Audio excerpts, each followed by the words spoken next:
नमस्कार, आप देख रहे हैं इंडिया 24/7 लाइव टीवी और मैं हूं आपके साथ प्रियंका सोनकर। अगर आप भी पेट्रोल और डीजल की बढ़ती कीमतों से परेशान हैं तो आपके लिए एक राहत भरी खबर सामने आई है। अंतर्राष्ट्रीय बाजार में कच्चे तेल की कीमतें लगातार गिर रही हैं और इसके पीछे की दो बड़ी वजहें हैं। पहली वजह यह है कि करीब 2 महीने की रुकावट के बाद हॉर्मुज़ स्ट्रेट तेल और गैस के जहाजों की आवाजाही फिर से शुरू हो गई है। स्ट्रेट ऑफ हॉर्मुज़ दुनिया का सबसे महत्वपूर्ण समुद्री रास्ता माना जाता है क्योंकि दुनिया के बड़े हिस्से का तेल इसी रास्ते से होकर गुजरता है। अब यहाँ से सप्लाई दोबारा शुरू होने से तेल का संकट काफी हद तक कम दिखाई दे रहा है।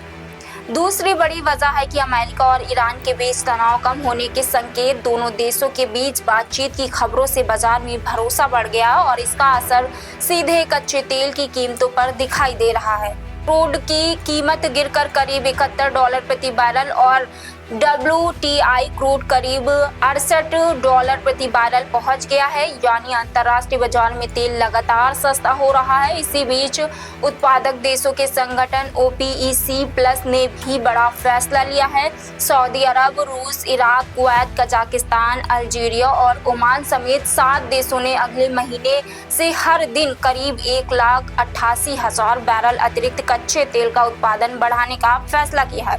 लगातार 5वें महीने उत्पादन बढ़ाने पर सहमति बनी। इस फैसले का मतलब साफ है कि बाजार में तेल की सप्लाई बढ़ेगी और अगर सप्लाई बढ़ती है तो कच्चे तेल की कीमतों पर और दबाव बढ़ सकता है। इसका फायदा भारत जैसे देशों को मिल सकता है जो अपनी जरूरत का ज्यादातर तेल विदेशों से खरीदता है। अब सवाल ये है कि क्या इससे भारत में पेट्रोल और डीजल सस्ता हो जाएगा? इसका जवाब है अभी तुरंत नहीं, क्योंकि भारत में पेट्रोल और डीजल की कीमत सिर्फ कच्चे तेल पर नहीं बल्कि डॉलर के मुकाबले रुपए की कीमत, रिफाइनिंग खर्च, ट्रांसपोर्टेशन कॉस्ट और राज्यों के टैक्स जैसे कई कारकों पर भी निर्भर करती है।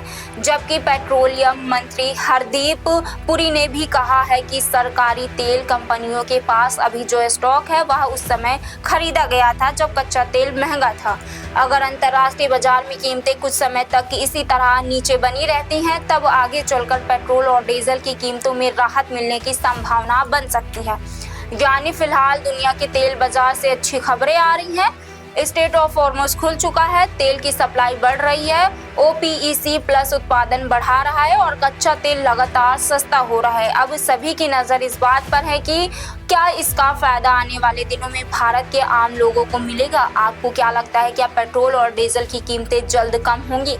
अपनी राय कमेंट सेक्शन में जरूर बताएं।